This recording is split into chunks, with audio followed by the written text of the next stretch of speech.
और इस वक्त सबकी निगाहें झारखंड पर टिकी हुई हैं। सीएम हैं हेमंत सोरेन झारखंड के, उन्हीं के आवास पर इस वक्त हलचल तेज होती हुई नजर आ रही है। ईडी की टीम पूछताछ के लिए कभी भी पहुंच सकती है सीएम आवास पर। ईडी की टीम अपने ऑफिस से रवाना हो गई है और जो ईडी दफ्तर से लेकर सीएम आवास के बीच की दूरी है वो महज 10 मिनट की है। सीएम से पूछताछ के लिए 1 बजे का समय तय था जब ईडी की टीम को पहुंचना था सीएम आवास, और यहीं सीएम आवास के बाहर से हमारे सहयोगी दीपक रावत इस वक्त मौजूद है हमारे साथ। उन्हीं से जानते हैं, हलचल तेज होती हुई नजर आ रही है, किसी भी पल ईडी की टीम की गाड़ियां यहां पर पहुंच सकती है। दीपक जी रोमाना, जो लेटेस्ट जानकारी मिली है वो ये कि ईडी की जो टीम है वो ईडी दफ्तर से निकल चुकी है। 3 से 4 मिनट हो चुका है और अब किसी भी वक्त, मैं तस्वीर आपको दिखा देता हूं, पीछे की तस्वीर, गेट की तस्वीर, जहां पर किसी भी वक्त अब ईडी की जो गाड़ियां हैं वो पहुंचेंगी। पूरे सुरक्षा के साथ ईडी के अधिकारी यहां पर पहुंचेंगे, क्योंकि जिस तरीके से ईडी के अधिकारियों ने कहा था कि क्योंकि उनको सीएम आवास पर जाना है, वहां पर पूछताछ करनी है, हेमंत सोरेन के गढ़ में उनको जाना है, तो वहां पर उनके जो कार्यकर्ता हैं, उनके समर्थक हैं, वो हंगामा कर सकते हैं। ऐसे में कड़ी सुरक्षा के बीच ईडी के जो तमाम अधिकारी हैं वो यहां पर पहुंचेंगे पूछताछ के लिए। और जिस तरीके से मैंने बताया कि किसी भी वक्त अब ये ईडी की टीम जो है वो यहां पर पहुंच सकती है। 3 से 4 मिनट से ज़्यादा का वक्त हो चुका है जब ईडी की टीम अपने दफ्तर से निकली है। और ये तस्वीर मैं आपको दिखा रहा हूं कि अब तमाम जो सुरक्षाकर्मी यहां पर तैनात थे वो एकदम अलर्ट मोड पर हैं। यहां पर लगातार इस बात की अनाउंसमेंट भी की जा रही है कि इसके आसपास ज़्यादा लोग भीड़ जमा ना करें। जो मीडिया आगे की तरफ खड़ा था उसे भी पीछे की तरफ खड़े करने के लिए कह दिया गया है। और ये तस्वीर आप देखिए कि तमाम जो आला अधिकारी हैं झारखंड पुलिस के, वो भी यहाँ पर तैनात है, लगातार मुआयना कर रहे हैं। कल राज्यपाल ने भी एक मीटिंग की थी, उस दौरान भी कह दिया गया था सीधे तौर पर राज्यपाल की तरफ से कि जिस तरीके से पिछली बार जब 20 जनवरी को उनके घर पर इसी तरीके से ईडी की टीम आई थी, पूछताछ हुई थी, और तब उस दौरान तमाम जो जेएमएम के कार्यकर्ता समर्थक यहां पर जुट गए थे और हंगामा हुआ था, उस तरह की स्थिति बिल्कुल नहीं बननी चाहिए। तो ये देखिए एकदम से हलचल बढ़ी है। देखिए एसएसपी आपको जाते हुए नजर आएंगे, तो किसी भी वक्त जो है वो ईडी की टीम यहां पर पहुंचने वाली है। कितने लोग उसमें होंगे ये देखना होगा, लेकिन अभी की स्थिति यह है कि सड़क को पूरी तरफ से बंद कर दिया गया है। सिर्फ ईडी के अधिकारियों की गाड़ी का काफिला जो है यहाँ पर पहुंचेगा। इस दौरान एक बात ये भी है कि जो तमाम जो मंत्री हैं, विधायक हैं, सांसद हैं, जेएमएम के हों चाहे कांग्रेस के हों, वो रोमाना सुबह से ही ईडी यहाँ पर हेमंत सोरेन से मिलने के लिए पहुंचे, उनसे मुलाकात की और उनकी तरफ से ये कहा गया कि जब तक ये पूछताछ होगी, ये जांच होगी, तब तक वो यहाँ उनके आवास पर ही रहेंगे। हालांकि जो पूछताछ होगी वो जहाँ पर हेमंत सोरेन का सरकारी कामकाज होता है उनके आवास पर, वहाँ पर होनी है। और जो दूसरी जगह है जहाँ पर उनकी बैठक होती है, वहाँ पर तमाम नेताओं को जुटाया गया है। तो पूरी तैयारी जो है वो हेमंत सोरेन ने जेएमएम ने की हुई है। परिसर वही एक ही है। और यहाँ पर हमारे सहयोगी अभिषेक उपाध्याय भी है, मैं लौटूंगी आपके पास। अभिषेक, मतलब विधायक और सांसद पार्टी के वो यहीं इसी परिसर के भीतर मौजूद है। यहाँ पर जो मुख्यमंत्री आवास है वहां पर विधायक बैठे रहेंगे और जो मुख्यमंत्री का कार्यालय है वहां पर ईडी की टीम पूछताछ करेगी हेमंत सोरेन से। यही तस्वीर अभी तक साफ हो रही है। बिल्कुल रोमाना, और इसमें एक छिपी हुई तस्वीर ये भी है कि ये इनका प्लान बी है। देखिए तैयारी इस बात की है कि जिस दौरान ये पूछताछ हो रही होगी, जो यहाँ पर गठबंधन सरकार है उसके विधायक क्या अलर्ट मोड में रहेंगे, और इनकी गिरफ्तारी होती है तो उसके लिए तैयारी ये है कि हेमंत सोरेन को ऑथोराइज कर दिया गया है कि वो जिसको चाहें उसको वो सीएम बना सकते हैं। आज हमने इंटरव्यू भी लिया आलमगीर आलम का, जो नंबर 2 की हैसियत रखते हैं, कांग्रेस के विधायक दल के नेता है, संसदीय कार्य मंत्री हैं। उन्होंने ऑन रिकॉर्ड हमसे ये कहा कि जो बैठक कल हुई थी उसमें हेमंत सोरेन को ऑथोराइज किया गया है कि वो जिसे चाहें, और ये कहा है कि विपरीत स्थिति आई तो ये किया जाएगा। तो आप ये जो जिसका आप जिक्र कर रही हैं वो दरअसल वो प्लान बी है। यहाँ सारे विधायक और जो महत्वपूर्ण पदाधिकारी हैं जेएमएम के, गठबंधन के विधायक, वो इसीलिए मौजूद रहेंगे कि इनकेस अरेस्ट होती है तो प्लान बी रेडी है। और सूत्र ये बताते हैं कि ज्यादा संभावना इसी बात की है कि हेमंत सोरेन की पत्नी कल्पना सोरेन वही इस प्लान बी का चेहरा है और उन्हीं के नाम पर मोहर लग जाएगी इनकेस अरेस्ट होती है। इस बात की आज पूरी यहाँ पर कवायद और तैयारी हमको देखने को मिल रही है। गठबंधन में शामिल कांग्रेस विधायक दल के नेता आलमगीर आलम ने बड़ा बयान दिया। वो कह रहे हैं कि सोरेन जिसे कहेंगे हम उसे सीएम बना देंगे, हम कभी भी 48 विधायकों की परेड कराने को तैयार हैं। सुनाते हैं आप ये खास बातचीत। झारखंड के डेवलपमेंट पर बात करने के लिए हेमंत सोरेन सरकार में वर्चुअली नंबर 2 की पोजीशन रखने वाले और संसदीय कार्य व ग्रामीण विकास मंत्री कांग्रेस के विधायक दल के नेता आलमगीर आलम हमारे साथ हैं। आलम साहब, आपसे मेरा पहला सवाल ये है कि जो इस समय झारखंड की स्थितियां हैं, सियासी स्थितियां जो आप देख रहे हैं, इसको देखते हुए आप लोगों की क्या तैयारी है? आप लोगों ने कल मीटिंग भी की, विपरीत स्थिति आई तो तैयारी क्या है आपकी? देखिए, संख्या बल अभी भी मेरे पास है। आपको हम बता दें, करीब करीब 50 जो है विधायक हमारा साथ है। अखबारों में कुछ आता है जो वो इधर है या नहीं है वो अलग चीज़ है, लेकिन सिग्नेचर जो हम लोग कर चुके हैं, कल समर्थन अगर देना होगा तो कम से कम 48 विधायक का समर्थन हमको प्राप्त अभी भी। आपने सिग्नेचर कराए हैं, उसमें 48 आपके नहीं, आप मैंने हम अगर चाहेंगे तो अब 48 विधायक मेरे सामने, हम पैरेड कभी भी करा सकते हैं। 1-2 विधायक थोड़ा बाहर है, इसीलिए संख्या बल के आधार पर जनता ने मैंडेट 5 साल के लिए दिया है। अगर विपरीत परिस्थिति आई तो हम लोगों ने माननीय मुख्यमंत्री हेमंत सोरेन जी का ऑथराइज किए हैं कि वो जिनको भी चाहे वो उनको मुख्यमंत्री बना सकते हैं। महत्वपूर्ण बात आपने कही कि आप लोगों ने मिल करके उनको ऑथराइज कर दिया है कि वो जिसे भी मुख्यमंत्री बनाना चाहे बना देंगे, आपका सपोर्ट रहेगा उसमें। जी, निश्चित तौर पर कांग्रेस पार्टी की समर्थन रहेगी और इसके परिषद में हमारे जो है प्रभारी जी मीर साहब, उन्होंने भी इस बात को कहा है कल। तो झारखंड की सियासत में आज क्या होगा, यही इस वक्त सबसे बड़ा सवाल है। और ईडी की टीम जो बस पहुंचने ही वाली है हेमंत सोरेन के घर पर। अब सवाल यह बड़ा कि अगर सोरेन आज हो जाते हैं गिरफ्तार तो फिर कैसे चलेगी झारखंड में सरकार। प्लान बी क्या रहने वाला है, क्या लग रहा है मनोज्ञा?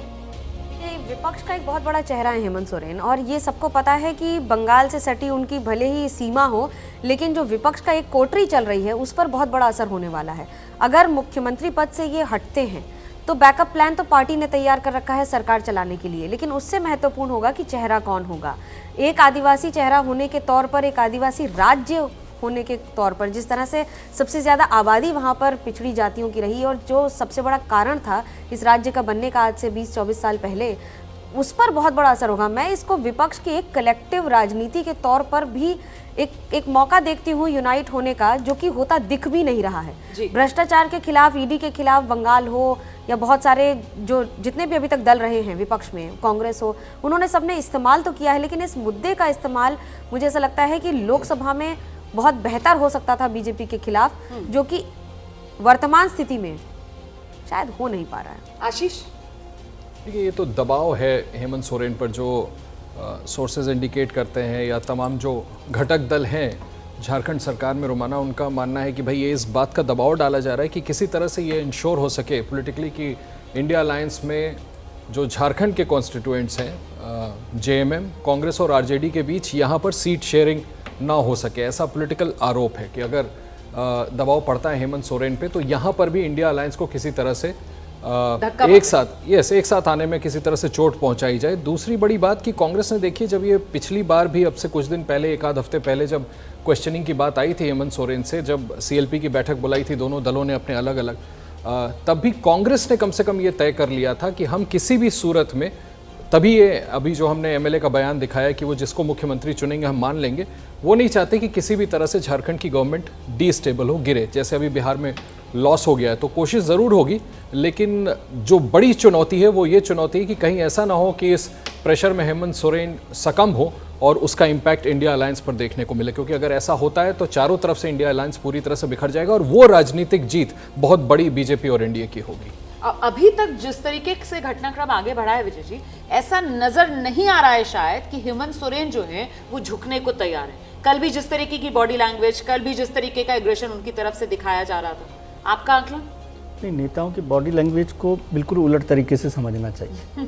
बॉडी लैंग्वेज अलग चीज़ है, लेकिन उन्होंने पूरी तैयारी की और ये जो पिछले 3 दिन निकले हैं उसमें उन्होंने पॉलिटिकल जो उसके इम्प्लीकेशंस हो सकते हैं, रिपरकशंस हो सकते हैं, उस सब पर ध्यान दिया और कोशिश की कि यदि गिरफ्तारी होती है तो वो किस तरह से इस सरकार को, जेएमएम की सरकार कैसे चले। लेकिन जैसे मनोज्ञा ने जो बात कही ना कि वो बहुत बड़ा मौका था इंडिया गठबंधन के लिए कि वो इसका कोई फ़ायदा उठा सके, लेकिन इससे उलट हो रहा है कि अभी बिहार में एक बड़ा झटका इंडिया गठबंधन को लगा जब नीतीश कुमार अलग हो गए। अब झारखंड उससे जुड़ा हुआ राज्य, पहले तो उसी में शामिल था झारखंड, और वहाँ पर यदि हेमंत सोरेन की गिरफ्तारी हो जाती है तो झारखंड में भी इंडिया ब्लॉक के पास कोई बड़ा चेहरा नहीं होगा उस लड़ाई को लड़ने के लिए। तो वो इंडिया गठबंधन के लिए वेस्ट बंगाल में ममता बनर्जी के अलग होने, अरविंद केजरीवाल के, भगवंत मान के नाराज होने और नीतीश कुमार जी के बाहर जाने के बाद हेमंत सोरेन की गिरफ्तारी और यदि वो इस्तीफा देते हैं तो उनके लिए एक बड़ा चेहरा की कमी बहुत महसूस होगी, जिसका नुकसान इंडिया गठबंधन को उठाना पड़ेगा। ठीक है, इंडिया गठबंधन के लिहाज से नुकसान ये कि एक और चेहरा, बड़ा चेहरा वो कम हो जाएगा गठबंधन में साथियों का। तो झारखंड की सियासत पर नजर लगातार बनी हुई है। अगर हेमंत सोरेन गिरफ्तार होते हैं, जैसे कि अटकलें लगाई जा रही हैं, तो फिर झारखंड में सरकार का प्लान बी क्या रहेगा? कल की बैठक में क्या हुआ है? इन तमाम सवालों को लेकर हमारे संवाददाता अभिषेक उपाध्याय, उन्होंने बात की है अंबा प्रसाद से, जो विधायक। हमारे साथ में झारखंड से कांग्रेस की विधायक अंबा प्रसाद हैं। अंबा, आपसे मेरा पहला सवाल ये है कि जो स्थितियां इस समय चल रही हैं, झारखंड की राजनीति को आप देख रही होंगी, आपको क्या लगता है कि कुछ डिस्टेबलाइज मामला लग रहा है गवर्नमेंट का? The chief minister is abiding by the law. उनको जब जहाँ जो करना है as per law he is doing, he is not running away from the law. Arrest की संभावनाएं हैं, तो आप लोगों ने कुछ तो सोचा होगा प्लान बी का। कांग्रेस भी कोई स्टेक रहेगा इसमें अगर ऐसा कुछ होता है तो? देखिए, इस तरह का चीज़ होगा, इस तरह का सिर्फ आप लोगों की तरफ से कराया, मतलब आप लोग ऐसा बोल रहे हैं, लेकिन इस तरह की कोई भी मीटिंग में बातें नहीं हो रही हैं। और वी जस्ट नो दैट, मतलब एक्चुअली मुझे तो इंटरनल चीज़ें पता नहीं है। I am mostly busy in my constituency.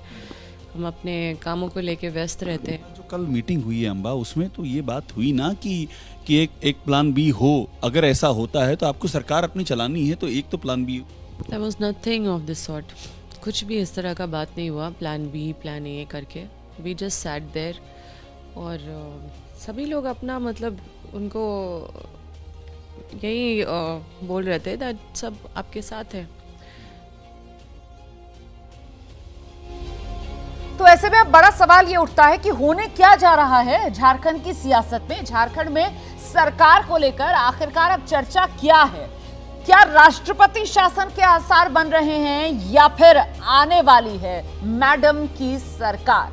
क्योंकि चुनाव भी विधानसभा के अभी कुछ ही महीने बाद होने हैं। जी नहीं, देखिए, जो इंडिकेशन है उससे ऐसा लग रहा है कि हेमंत सोरेन ने मान लिया है कि उनकी गिरफ्तारी होने वाली है, तो उसके बाद की वो तैयारी कर रहे हैं। सर जरा सा आपको रोकूं, यहाँ पर ये गाड़ियों का काफिला देखने के लिए मिल रहा है। ईडी की टीम पहुंच रही है अभिषेक उपाध्याय मुख्यमंत्री आवास पर।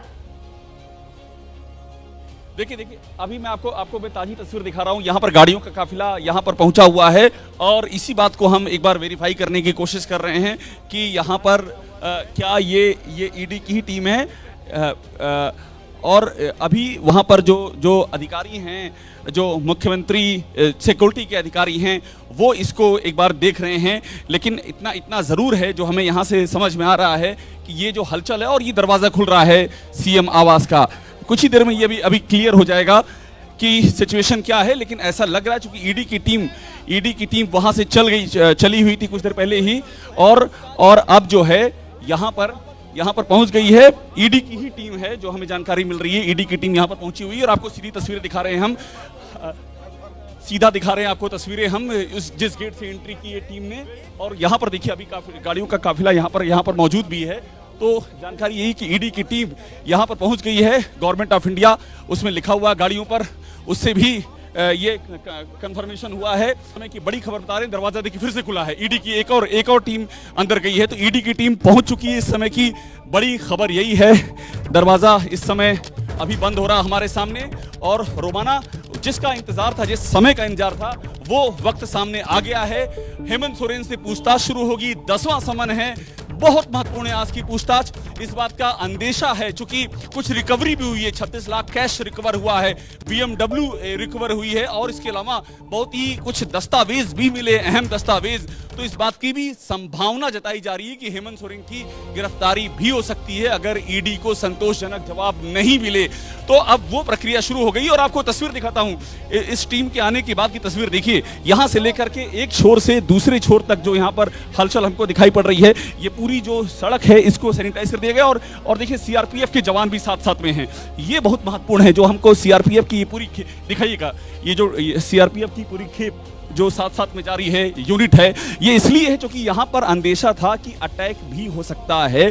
ईडी के अधिकारियों ने सुरक्षा के लिए बाकायदा यहाँ के चीफ सेक्रेटरी को लिखा, डीजीपी को लिखा, राज्य सरकार को इन्फॉर्म किया कि उनको सुरक्षा दी जाए। और यहाँ पर हमको जो सिक्योरिटी कॉर्डन दिखाई पड़ रहा है वो इसी के मद्देनजर है। उसकी वजह यह है कि ये झारखंड मुक्ति मोर्चा के समर्थक यहाँ पर आ सकते थे। देखिए सामने को जो बैरिकेड लगाया गया है, 144 यहाँ पर इम्पोज कर दी गई है। 100 मीटर के दायरे में कोई इकट्ठा नहीं हो सकता है, वहाँ भी लगा दिया गया है। और हमको यहाँ पर जो राज्य सीआरपीएफ के साथ में जो राज्य पुलिस है उनके जवान भी दिखाई पड़ रहे हैं। और देखिए बाकायदा ये रस्सियां लेकर के आगे बढ़ रहे हैं, यानी कि उसको आगे से भी कॉर्डन ऑफ किया जाएगा ताकि कोई भी किसी सूरत में यहाँ पर पहुंच ना सके। आशंका इसी बात की थी कि यहाँ पर लॉ एंड ऑर्डर की सिचुएशन क्रिएट करने की कवायद हो सकती है। इसके मद्देनजर ये सारे प्रिकॉशन लिए जा रहे हैं। सीआरपीएफ यहाँ पर मुस्तैद है और देखिए किस तरह से इसको पूरा कॉर्डन किया गया है। और ये सब जो सिक्योरिटी हमको सुरक्षा दिखाई पड़ रही है, इसकी मेन वजह यही, यहाँ से लेके सामने दिखाइएगा, भारी सुरक्षा का जमावड़ा वहाँ पर एग्जैक्टली उस गेट पर जिस गेट से ईडी की टीम अभी भीतर गई है। और इसकी वजह सिर्फ यही है कि इसी बात की जो अंदेशा इसी बात का जताया जा रहा था कि यहाँ पर विरोध हो सकता है, यहाँ पर प्रदर्शन हो सकता है, समर्थक उग्र हो सकते हैं। क्योंकि कल भी काफ़ी यहाँ पर नारेबाजी की गई थी, जो जेएमएम के पॉकेट्स हैं वहाँ पर लोग इकट्ठा हो रहे थे। इसके मद्देनजर ये सारी कवायद की जा रही है। तो इस समय की बड़ी खबर यही है कि ईडी की टीम पहुँच चुकी है और पूछताछ हेमंत सोरेन से शुरू होने जा रही है। रोमाना, ये जानकारी दीजिए, कितनी गाड़ियां ईडी की जो सीएम आवास के भीतर गई हैं? सीआरपीएफ के जवान जो यहाँ पर पहुंचे हैं, पिछली बार तो इसी को लेकर बवाल हो गया था कि साहब सीआरपीएफ के जवान जो है वो मुख्यमंत्री के आवास के भीतर क्यों गए हैं, और उसको लेकर उनके जो समर्थक थे हेमंत सोरेन के, उनमें गुस्सा देखने के लिए मिला था। इस बार क्या सीआरपीएफ के जवान बाहर ही मुख्यमंत्री आवास के सुरक्षा की जिम्मेदारी संभालते हुए नजर आ रहे हैं? इन तमाम सवालों के जवाब लेते हैं। दीपक रावत भी वहीं मौके पर मौजूद है। दीपक, क्या जानकारी, आपने क्या कुछ देखा अभी? जी रोमाना, वही तस्वीर जो अभिषेक दिखा रहे थे वही तस्वीर मैं आपको दिखाने की कोशिश करता हूं। यहां से इसी गेट से ईडी की टीम गई है। एक बड़ी गाड़ी थी जिसमें ईडी के 4 से 5 ऑफिशियल सवार थे। वो गाड़ी अंदर गई, कड़ी सुरक्षा के बीच इस गाड़ी को यहां पर लाया गया। जो सीआरपीएफ के कमांडेंट हैं वो खुद मौजूद थे उनके साथ जब ये गाड़ी यहाँ पर पहुंची। और ये जो एसएसपी हैं, सिटी एसएसपी, वो भी यहाँ पर मौजूद थे जब ईडी की टीम पहुंची। जैसे कि पहले से कहा जा रहा था और ईडी की तरफ से भी ये कहा गया था कि जब वो सीएम आवास जाएंगे तो उस दौरान उनकी सुरक्षा का ध्यान रखा जाना चाहिए और जब तक ये पूछताछ होगी उस दौरान भी उस सुरक्षा का ध्यान रखा जाना चाहिए। यही वजह है कि धारा 144 पहले से लगा दी गई थी। और आप देख रहे हैं कि तमाम जो बड़े आला अधिकारी हैं वो यहाँ पर मौजूद हैं। और तो 4 से 5 जो ऑफिशियल्स हैं वो हमने जाते हुए अंदर देखे। एक गाड़ी में वो सवार थे सारे लोग और फिलहाल वो अंदर जा चुके हैं। 1 बजे का समय था, हालांकि 1:15 के आसपास ये टीम यहाँ पर पहुंची है। तो अब बताया जा रहा है कि थोड़ी देर बाद पूछताछ शुरू हो जाएगी क्योंकि हेमंत सोरेन जो है वो घर पर ही मौजूद हैं। वो घर से सिर्फ एक ही बार आज निकले थे, अपने पिता शिबू सोरेन से उन्होंने मुलाकात की थी,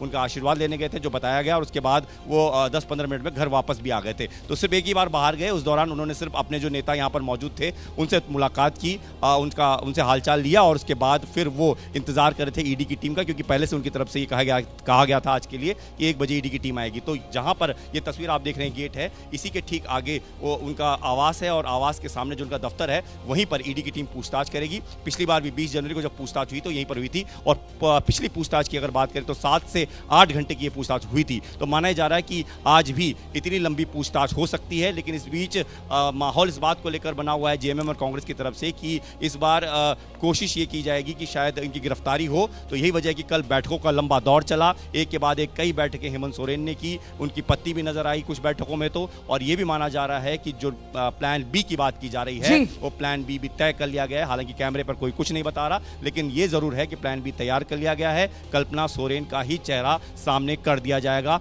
ये भी सूत्रों के हवाले से तय माना जा रहा है। तो ये तस्वीर हम आपको दिखा रहे हैं कि किस तरीके से ईडी की टीम यहाँ पर पहुंची है और अब जो है वो पूछताछ लगभग शुरू बताई जा रही है। बड़ी जानकारी दे रहे हैं दीपक रावत। ईडी की टीम एक गाड़ी में सवार 4-5 अधिकारी जो इस वक्त सीएम आवास के भीतर पहुंच गए हैं। क्या 20 जनवरी की तरह वही 7-8 घंटे लंबी पूछताछ के बाद ईडी की टीम फिर से निकल जाएगी या फिर नहीं? आज तस्वीर बदलेगी और आज जब ईडी की टीम निकलेगी तो फिर गिरफ्तार करके अपने साथ हेमंत सोरेन को भी लेकर जाएगी। झारखंड में है जहां झारखंड के मुख्यमंत्री के घर पर इस वक्त ईडी की टीम पहुंची हुई है। जी, रांची में सीएम आवास के भीतर ईडी की टीम पहुंच गई है। जमीन घोटाले के सिलसिले में सीएम हेमंत सोरेन से सवाल जवाब किए जा रहे हैं। रांची में सीएम आवास के भीतर ईडी की टीम मौजूद है। हेमंत सोरेन से सवाल जवाब का सिलसिला शुरू हुआ। अगस्त 2023 में पहली बार ईडी की तरफ से हेमंत सोरेन को समन किया गया था और उसके बाद वो समन का लंबा सिलसिला, जिन्हें कई बार हेमंत सोरेन की तरफ से टाला गया। आखिरकार इसी महीने 20 जनवरी वो तारीख थी जब पहली बार कई समन टालने के बाद हेमंत सोरेन ईडी के सवाल जवाब के सिलसिले में शामिल हुए थे और अब ये दूसरा मौका है। आज 31 जनवरी है, ईडी की टीम हेमंत सोरेन के घर पर पहुंची है, सवाल जवाब का सिलसिला शुरू हो गया है। और ऐसे में प्रदीप जी, जो हालात बने पिछले दिनों, आसार क्या लग रहे हैं कि आज गिरफ्तारी मुमकिन? नहीं, ये निर्भर करता है कि उनके जवाब कैसे होते हैं। अगर ईडी की टीम संतुष्ट होती है उनके जवाब से तो गिरफ्तारी नहीं होगी। अगर ईडी की टीम को लगता है कि वो टाल रहे हैं, सही सवालों का जवाब नहीं दे रहे हैं, कोऑपरेट नहीं कर रहे हैं, तो गिरफ्तारी का आधार बनता है। लेकिन जो राजनीतिक माहौल है उसमें देखिए, इस गठबंधन को लेकर, विधायकों को लेकर कोई समस्या नहीं है। समस्या अगर होगी तो हेमंत सोरेन के परिवार के अंदर होगी। उनके भाई और उनके भाई की पत्नी दोनों विधायक हैं और दोनों को लगता है कि स्वाभाविक दावेदार वो हेमंत सोरेन के बाद गद्दी के वो हैं। लेकिन हेमंत सोरेन अपनी पत्नी को बनाना चाहते हैं जो विधायक नहीं है। और आपको याद होगा कि गुरुजी मुख्यमंत्री बने थे और बाई इलेक्शन हार गए थे। इस बात का खतरा इस बार भी रहेगा। गुरुजी तो पुराने मतलब योद्धा थे, आंदोलन से निकले हुए नेता थे, बहुत लोकप्रिय थे और हैं भी कई मायनों में। लेकिन कल्पना सोरेन उस तरह से पॉलिटिकल फील्ड में नहीं रही हैं, राजनीतिक कार्यकर्ता नहीं रही हैं, तो उनके सामने एक समस्या होगी। लेकिन एक समस्या और जो है वो बड़ी विचित्र सी है, सत्ता पक्ष और विपक्ष कोई नहीं उसके बारे में पूछता बोलता। साल भर से ज़्यादा हो गया, इलेक्शन कमीशन ने हेमंत सोरेन की सदस्यता के बारे में एक फैसला दिया था। गवर्नर के पास रिपोर्ट रखी है, वो जिसके बारे में पुराने गवर्नर ने कहा था कि जो है भूकंप आ जाएगा, राजनीतिक भूकंप अगर वो खुल गया। लेकिन वो लिफाफा खुल ही नहीं रहा है और भूकंप आ नहीं रहा है। तो अब कुल मिलाकर स्थिति ये है कि अगले 2-3-4 दिन में हो सकता है झारखंड को एक नया मुख्यमंत्री मिल जाए। बिल्कुल, वो चुनाव आयोग की तरफ से वो जो सीलबंद लिफाफा गवर्नर हाउस में है, वो आपने बहुत अच्छा याद दिलाया इस मौके पर। और जिस बात का जिक्र अभी प्रदीप सर कर रहे थे कि पत्नी जिनका नाम आगे चल रहा है, कल्पना सोरेन, वो विधायक भी नहीं है और देखिए वो आदिवासी समाज से भी नहीं आती है। तो कुल मिलाकर ये भी कहीं ना कहीं एक डिसएडवांटेज जो उनके नाम के साथ जुड़ा हुआ है। बावजूद इसके माना यही जा रहा है कि प्लान बी जो तैयार किया गया है झारखंड में सरकार चलाने का, वो कल्पना सोरेन के नाम पर सहमति ही है। इस बीच एक और बड़ी खबर मैं आपको बताती हूँ। पश्चिम बंगाल के मालदा से बड़ी खबर आ रही है। न्याय यात्रा के दौरान राहुल गांधी की कार का शीशा टूट गया। कांग्रेस दावा कर रही है इसके पीछे पत्थरबाजी वजह है। किसी ने पत्थर फेंका जिससे राहुल की कार का शीशा टूटा। ये इस वक्त की बड़ी खबर। तो ये राहुल की कार का शीशा टूटा है तो मतलब साफ तौर पर ये राहुल की गाड़ी पर हमला हुआ है, ये पथराव हुआ है भारत जोड़ो न्याय यात्रा पर। हमारे सहयोगी आशीष इस वक्त मौजूद हैं। आशीष, लेकिन यहाँ सवाल ये कि राहुल की सुरक्षा में भी इसको तो सीधे खामी के तौर पर देखा जाएगा कि राहुल ऐसी गाड़ी में सफर कर रहे हैं जिस गाड़ी के शीशे ऐसे कि पत्थर से टूट रहे हैं, मतलब बुलेट प्रूफ गाड़ी भी नहीं। देखिए, हमला तो हमला है। अब इसके पीछे का रीज़न क्या, निश्चित तौर पर सिक्योरिटी ब्रीच है। लेकिन मुझे मनोज्ञा अभी बता रही थी, शायद ज़्यादा बताएंगी, कि इनके पास ऐसी सूचना है कि शायद कोई उनसे मिलना चाहता था, इस वजह से उस डेस्परेशन में पत्थर फेंका। हालांकि कांग्रेस इस बात का आरोप जरूर लगा रही है कि उन पर अटैक करने की कोशिश की गई। मेरे ख्याल है मनोज्ञा से ही जान लेते हैं। फिर मनोज्ञा, क्या डिटेल्स मिल रही है, मतलब ये हमला है या क्या हो गया है, मतलब एक्सीडेंटल हुआ है? देखिए, ये दोनों हैं। ये हमला भी अगर है तो अगर पत्थर फेंका गया है, पत्थर से कांच टूटा है, जो शीशा टूटा है, उसके बाद उन्हें कोई इंजरी नहीं आई है, ये सबसे बड़ी बात है। और इसके बाद गाड़ी से उतर के उन्होंने अपना पूरा भाषण बस पर खड़े होकर दिया है। जो आपको बस दूसरी तस्वीर में दिख रही है, उसी बस पर खड़े होकर राहुल गांधी ने अपना वहां का भाषण दिया है। कांग्रेस में अधीर रंजन चौधरी ने आरोप लगाया है कि ये एक बड़ी साजिश है, उन पर हमले की कोशिश थी। मालदा, आपको समझना होगा कि मालदा ही एक ऐसा ये है, जिला है जो हमेशा कांग्रेस के कब्जे में रहा है। और अगर कांग्रेस के कब्जे वाले जिले में ही कांग्रेस के ही सबसे आला नेताओं पर हमला हो रहा है, तो ये जहां राज्य सरकार, तृणमूल कांग्रेस की सरकार है राज्य में, उस पर सवाल उठ रहे हैं। लेकिन उसके साथ साथ खुद कांग्रेस के लिए, क्योंकि आसपास जो सिक्योरिटी ब्रीच है, जिसको हम पार्शियली सिक्योरिटी ब्रीच इसको मान सकते हैं, तो वहीं दूसरी ओर भीड़ और वो जमावड़ा और वो तस्वीरें आप देख रहे हैं कि किस तरह से एक बीपी गाड़ी अगर या बुलेट प्रूफ गाड़ी अगर नहीं है राहुल गांधी के पास, खासतौर से इंटरनेशनल बॉर्डर इलाके में जहाँ पर वो सफ़र कर रहे हैं, इस समय मालदा ज़िला हो या फिर बाकी सारे इलाके हों। और अब जिस तरह से तलखी आ रही है इंडी गठबंधन में, वो अपने आप में बड़ी बात है। लेकिन ये इस तरह का हमला होना बंगाल के मालदा जिले में प्रशासनिक और उसके साथ साथ पॉलिटिकल दोनों सवाल खड़े करता है। देखिए, कल्पना सोरेन जो हेमंत सोरेन की पत्नी है, जिनका नाम खूब आगे चल रहा है कि हेमंत सोरेन अगर गिरफ्तार होंगे तो फिर राज्य में सीएम की कुर्सी पर पत्नी को बिठाकर जाएंगे। उन्हीं कल्पना सोरेन को सीएम बनाने की अटकलों पर झारखंड के स्वास्थ्य मंत्री बन्ना गुप्ता ने जवाब दिया है। बन्ना गुप्ता ने कहा, बैठक जो हुई उसमें कल्पना के नाम पर तो कोई बात ही नहीं हुई। होते हैं तो कोई प्लान बी है आपके पास?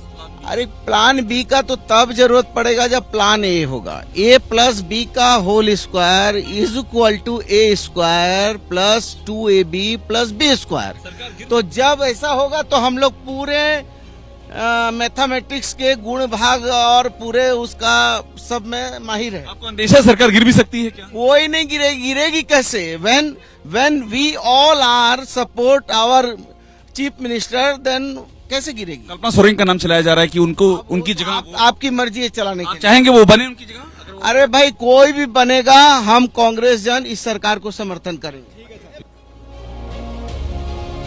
बन्ना गुप्ता स्वास्थ्य मंत्री को आप सुन रहे थे, और जिस बात का जिक्र अभी प्रदीप जी कर रहे थे कि देखिए, मुख्यमंत्री को लेकर गठबंधन में किसके नाम पर मोहर लगती है, इस पर कोई असमंजस की स्थिति नहीं है। अगर कहीं से कोई सवाल खड़ा होगा कल्पना सोरेन के नाम पर, तो वो हेमंत सोरेन परिवार की तरफ से, हेमंत सोरेन की भाभी सीता सोरेन या फिर उनके भाई बसंत सोरेन, जिनके लिए कहा जा रहा है कि उनको आपत्ति है कल्पना सोरेन के नाम पर। इस बीच अब सवाल ये कि फिर अगर गिरफ्तारी का योग, तो झारखंड में राबड़ी वाला प्रयोग, ये इन आपत्तियों के बावजूद विजय जी आपको लगता है कि कल्पना सोरेन के नाम पर ही मोहर लगेगी? सीता सोरेन को नाराजगी, बसंत सोरेन को नाराजगी? देखिए, पहली बात तो ये कि फिर ये कहा जा सकता है झारखंड के जो जेएमएम के विधायक हैं कि ये जब कुर्सी खाली नहीं है तो हम क्यों इस पर खामखा रायता फैला रहे हैं। अभी तो झारखंड के मुख्यमंत्री बने हुए हैं तेजस्वी, ये हेमंत सोरेन साहब, और गिरफ्तार भी नहीं हुए हैं, तो खाली भी नहीं हुई है, उन्होंने इस्तीफा नहीं दिया है। लेकिन कल्पना सोरेन को, जैसे प्रदीप जी ने भी कहा कि उनके परिवार में जो है आपत्ति है, लेकिन आपत्ति के बाद भी उनके पास समर्थन नहीं है। जेएमएम का और कांग्रेस का समर्थन हेमंत सोरेन के साथ है। ये नहीं है कि वो सोरेन फैमिली के साथ, बसंत सोरेन और सीता सोरेन तो हमेशा ही नाराज रहे, नाराज ही रहे, सही बात। और उनका कोई ये असर हो कि वो इसको पार्टी को तोड़ देंगे या ऐसा रोक सकते हैं, मुझे ऐसा नहीं लगता है। जो हेमंत सोरेन चाहेंगे वही सीएम होगा, और उसमें एक बड़ी मजबूत जरूर वो है कि कांग्रेस उनके साथ है पूरी तरह से, आरजेडी उनके साथ है, जो बाकी जो लोग हैं उनके साथ में हैं। तो इसलिए हेमंत सोरेन जिसको चाहेंगे, वो कल्पना जी को चाहते हैं या किसी और को चाहते हैं, लेकिन सीता सोरेन और बसंत सोरेन की नाराजगी इस राजनीतिक घटनाक्रम में कोई बड़ा बदलाव ला सकती है, ऐसा मुझे नहीं लगता। ठीक है, नहीं, उनकी नाराजगी बड़ा बदलाव लाएगी या नहीं ये तो पता नहीं, लेकिन नाराजगी किसी की तो है जिसके कारण कल सीता सोरेन का नाम आगे नहीं बढ़ाया गया, औपचारिक रूप से उसकी घोषणा नहीं हुई और अभी तक नहीं हुई है। सीता सोरेन तो या कल्पना सोरेन? सॉरी, कल्पना सोरेन। तो कल्पना सोरेन को मुख्यमंत्री बनवाना हेमंत सोरेन के लिए उतना आसान नहीं होगा जितना आसान लग रहा है। ये ठीक है, कोई कांग्रेस में या जेएमएम का कोई विधायक ये नहीं कहेगा कि हम जो हेमंत सोरेन कहेंगे उसको नहीं मानेंगे, लेकिन रेजिस्टेंस है, क्योंकि विधायकों में से उनको लगता है कि हैं ऐसे लोग जो मुख्यमंत्री बन सकते हैं। सर, एक सेकंड आपको रोकूं, और वो इसलिए रोक रही हूँ कि जो बात आप कह रहे थे, तस्वीरें हम दिखा रहे थे, कल जो विधायकों वाली बैठक हो रही थी उसमें हेमंत सोरेन अपने साथ पत्नी को लेकर जाते हैं, कल्पना सोरेन को, जो कि विधायक नहीं है। तो इससे बड़ी और मैसेजिंग क्या हो सकती है? नहीं, मैसेजिंग तो हुई, लेकिन सवाल है लेकर क्यों गए थे? इसीलिए कि उनके नाम की घोषणा होनी थी, उनके नाम की घोषणा नहीं हुई। तो इसका मतलब कहीं किसी क्वार्टर से जो है वो ऐतराज है कि कल्पना सोरेन को नहीं बनाया जाना चाहिए, किसी और विकल्प पर विचार होना चाहिए। ठीक है, आप जो बात कह रहे हैं मनुग्या, क्या इस ऐतराज की वजह ये हो सकती है जिस बात का जिक्र मैं पहले कर रही थी कि कल्पना सोरेन आदिवासी नहीं है मूलतः, और ये आदिवासी अस्मिता से पूरा का पूरा मामला जो है उसे जोड़ने की जो कोशिश जेएमएम की तरफ से कि साहब एक मुख्यमंत्री, एक आदिवासी समुदाय से आने वाले मुख्यमंत्री को देखिए प्रताड़ित किया जा रहा है, ये नैरेटिव में कॉन्फ्लिक्ट है? ये नैरेटिव ही अलग है। मुझे ऐसा लगता है कि as a part of strategy उनको लाया भी गया और नाम अनाउंस नहीं किया गया। अगर आप नाम अनाउंस कर देते हैं विधायकों के बीच में, तो सबसे पहले ये खबर चलेगी कि उन्होंने अपनी डिफीट एक्सेप्ट कर ली है कि हम गिरफ्तार होने वाले हैं। स्ट्रैटेजी ये नहीं है कि हम किस पर किसका दबाव झेल रहे हैं, स्ट्रैटेजी ये है कि हम दबाव में आकर भी दिखा नहीं रहे हैं कि हम दबाव में हैं। अगर नाम दे देंगे तो ये हो जाएगा कि हमें पता है कि हमारी गिरफ्तारी हो सकती है। और दूसरा, कल्पना सोरेन का नाम, तो ये भी सबको पता है कि मुख्यमंत्री जो रहे, राम भले ही वनवास चले गए हों, लेकिन भरत तो स्टैम्प पेपर ही थे। खड़ाऊ से ही चलाई, खड़ाऊ से चली ना सरकार। 14 साल राज्य चला, तो फिर अभी झारखंड हो या छत्तीसगढ़ हो या फिर कोई और राज्य हो, ये एक परसेप्शन बैटल है। लेकिन वहाँ दूसरी बात भी आएगी ना कि आप एक महिला चेहरे को लेकर आए हैं, बात आदिवासी बहू की तो होगी ही। अगर वो है तो सरनेम तो सोरेन है। तो आदिवासी होना और नहीं होना हमारा जो सांस्कृतिक इतिहास रहा है, अगर आपकी किसी से शादी विवाह हो जाता है तो आप उसी फैमिली के हो जाते हैं, आपका पूरी तरह से गोत्र से लेकर सब कुछ बदल जाता है, तो फिर आप आदिवासी ही हुए। पर राजनीति में इसकी एक्सेप्टेंस कहाँ है? इसका तो सबसे अच्छा मिसाल जनेऊ का इस्तेमाल तभी होता है जब मंदिर जाना होता है। बिल्कुल राजनीति में, लेकिन ये बहू वाली बात की एक्सेप्टेंस नहीं है। सबसे बड़ी मिसाल तो सोनिया गांधी है जो लगातार निशाने पर रही है। खैर आशीष के पास हम आते हैं। आशीष, यहाँ पर जिस बात का जिक्र अभी मनोज्ञा ने किया, ये मैसेज लाउड एंड क्लियर दे दिया गया मौजूदगी दिखाकर विधायकों की बैठक में कल्पना सोरेन को ले जाकर, और अनाउंसमेंट ऑफिशियली इसलिए नहीं क्योंकि साहब डिफीट खुद थोड़ी मानेंगे। देखिए, अरेस्ट होगा तो कल्पना सोरेन चीफ मिनिस्टर बनेंगी। अभी तक जो संकेत मिल रहे हैं, तभी इस तरह से बिल्डअप किया जा रहा है कि उनकी जगह उनकी पत्नी को वो मुख्यमंत्री बनाएंगे। अगर अरेस्ट नहीं होता है तो फिर उसकी कोई ज़रूरत नहीं है। मुझे लगता है ये प्लान बी ही है और तकरीबन इस पे आम सहमति है सभी कॉन्स्टिट्यूएंट्स में, जो एलाइज हैं वहाँ की गठबंधन सरकार में। और देखते हैं कि आज दिन भर घंटों उनसे पूछताछ होगी। उसके बाद अगर उनकी अरेस्टिंग होती है, जो अब लग रहा है कि इमिनेंट है, संभव है कि ऐसा हो सकता है, तो फिर मुझे लगता है इसमें कोई भी अब संशय नहीं है कि कल्पना सोरेन को वो सत्ता सौंपेंगे। ठीक है विजय जी, आगे बढ़ें। और अगर अब इसी खबर का इम्पैक्ट जो है वो 24 चुनाव और इंडिया गठबंधन के लिहाज से देखा जाए तो फिर झारखंड सीटों के लिहाज से इतना बड़ा राज्य नहीं है, लेकिन इसका नैरेटिव पर क्या आपको लगता है असर पड़ेगा? नैरेटिव के हिसाब से मैं पहले भी जिक्र कर रहा था कि इंडिया ब्लॉक के लिए एक बड़ा झटका और होगा। नीतीश कुमार के अभी जाने का जो झटका था उसका ही असर कम नहीं हुआ, और हेमंत सोरेन यदि अरेस्ट हो जाते हैं, वहाँ पर सरकार नहीं गिर रही, सरकार कुछ नहीं गिर रही, लेकिन एक बड़ा फेज जो हेमंत सोरेन है इंडिया ब्लॉक का, उनके अरेस्ट होने का भी एक बड़ा नुकसान हो सकता है। भले ही वो चुनाव में बहुत बड़ा नुकसान नहीं हो रहा क्योंकि भारतीय जनता पार्टी वहाँ पर पहले भी ठीक ठाक सी स्थिति में है और इंडिया ब्लॉक किस तरह से काम कर रहा है, लेकिन एक नैरेटिव में उसका नुकसान इंडिया ब्लॉक को होगा कि लगातार एक के बाद एक झटके वहाँ पर लग रहे हैं। और कल्पना के नाम को अनाउंस नहीं करने का मुझे लगता है कि उसकी ज़रूरत ही नहीं थी। कल कहाँ ज़रूरत है कि उनका नाम को अनाउंस किया जाए, बल्कि उनको वहाँ पर लाकर ये बता दिया गया है कि आपके पास है एक भावी मुख्यमंत्री जिसकी प्रेजेंस वहाँ पर कर दी गई है। वो मैसेजिंग लाउड एंड क्लियर आज आपको विधायक नहीं कह रहे, लेकिन हो सकता है ना कि वहाँ पर इस बात की अंडरस्टैंडिंग हो गई हो। इसलिए बार बार कांग्रेस के सभी एमएलए बार बार ये बात कर रहे हैं कि हम हेमंत सोरेन के साथ हैं। ठीक है, तो उनका फैसला जो भी होगा उस पर जाएंगे। और कल्पना सोरेन का नाम अनाउंस करने की कल जरूरत ही नहीं है, क्योंकि कल कौन सी स्थिति है कि जिसमें कल्पना सोरेन का नाम औपचारिक तौर पर अनाउंस किया जाए। प्रदीप सर, मेरा सवाल ये है, जो बात यहाँ पर विजय जी कह रहे हैं कि साहब देखिए नैरेटिव ये होगा कि कहीं ना कहीं झटका इंडिया गठबंधन के लिए, लेकिन मैं अगर इससे उलट पूछूं कि इसे ये क्यों ना माना जाए कि इंडिया गठबंधन के लिए ये एक सिंपैथी फैक्टर बन सकता है। जो विपक्ष की पूरी रणनीति रही है केंद्र सरकार को घेरने की केंद्रीय एजेंसियों के जरिए, वो तो यही रही है कि साहब जो विपक्ष के नेता उनको प्रताड़ित कर रहे हैं, तो क्या उस नैरेटिव को आगे नहीं बढ़ाया जाएगा? नहीं, उस नैरेटिव को अगर विपक्ष आगे बढ़ा पाता, उसको मुद्दा बना पाता, तब तो इसका फायदा मिलता, लेकिन अभी तक तो ऐसा हो नहीं पाया है। आज का जो घटनाक्रम है उस पर सबसे तीखी नज़र अगर किसी पैनी नज़र किसी की होगी तो अरविंद केजरीवाल की होगी। ठीक है, केजरीवाल को पता है कि हेमंत सोरेन गिरफ्तार हुए तो उसके बाद नंबर मेरा है, तो ये सिलसिला चलने वाला, ये रुकने वाला नहीं है।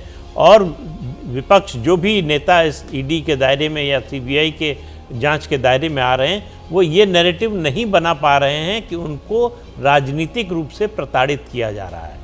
उसकी वजह देखिए, उसमें आरोप आप ये लगा सकते हैं कि बीजेपी का कोई नेता क्यों नहीं पकड़ा जा रहा है, कोई गैर जो है विपक्ष का नेता जो है, खासतौर से बीजेपी की ही बात, कि उनकी क्या वहाँ कोई भ्रष्ट है ही नहीं, वहाँ सब ईमानदार हैं, या जो बीजेपी के साथ चले जाते हैं वो ईमानदार हो जाते हैं। तो ये आप भेदभाव का आरोप तो लगा सकते हैं, लेकिन ऐसा नहीं है कि जिनके खिलाफ कार्रवाई हो रही है उनको आप बेदाग नहीं साबित कर सकते हैं। बहुत बड़ी खबर आ रही है, अभी जिस बात का जिक्र हम लोग कर रहे थे यहाँ पर कल्पना सोरेन और उनका नाम बतौर मुख्यमंत्री, बड़ी खबर ये आ रही है, सोरेन ने कल ही कल्पना का नाम आगे बढ़ा दिया था। सूत्र ये जानकारी दे रहे हैं, सहयोगियों में कल्पना का नाम आगे बढ़ाया हेमंत सोरेन ने। सूत्रों के हवाले से ये बड़ी खबर है। हम सीधा आपको लेकर चलते हैं, मेरे साथ मेरे सहयोगी अभिषेक उपाध्याय इस वक्त मौजूद है। जरा जानते हैं अभिषेक उपाध्याय से, मतलब अंडरस्टैंडिंग हो गई है, अंदर खाने ये बता दिया गया है कि मैं नहीं तो कल्पना सोरेन, ये मैसेजिंग साफ तौर पर कर दी गई कल ही। अभिषेक, क्या खबर है? बिल्कुल, देखिए कल जो बैठक हुई है उस बैठक में ये बताया गया है सहयोगियों को, जो कांग्रेस है, आरजेडी है, इन सहयोगियों को ये क्लियर किया गया है कि कल्पना सोरेन ही जो हैं वो प्लान बी हैं। दस्तखत की जहाँ तक बात है, उनके नाम पर कोई सिग्नेचर नहीं हुए हैं रोमाना, सिर्फ ये कन्वे किया गया है और सहमति ली गई, और ये सहमति सेकेंड टाइम हुई है। इसके पहले भी आपको याद होगा, इसके पहले जब ये नौबत आई थी तो भी सहयोगियों के सामने ये बात रखी गई थी, लेकिन उस समय कोई ऐसी अर्जेंसी वाली स्थिति नहीं थी। लेकिन जो कल जो मीटिंग हुई है उसमें बाकायदा ये कहा गया है कि अगर ऐसा कुछ होता है तो सहयोगियों के लिए एक विकल्प रहेगा कि ये रहेंगे, कल्पना सोरेन चेहरा रहेंगी, और जो गिनती की गई है 48 की गिनती की गई, जो आलमगीर आलम भी हमको बता रहे थे कि 48 जो विधायक हैं वो साथ में रहेंगे। हालांकि इंपॉर्टेंट बात ये है कि कल जो है 4 विधायक नहीं मौजूद थे, सीता सोरेन नहीं थी, हेब्राम लेब्राम नहीं थे, और इसके साथ में 2 और विधायक नहीं थे, ये 4 नहीं थे, लेकिन 48 की गिनती की गई और कल्पना सोरेन के नाम को कन्वे कर दिया गया है।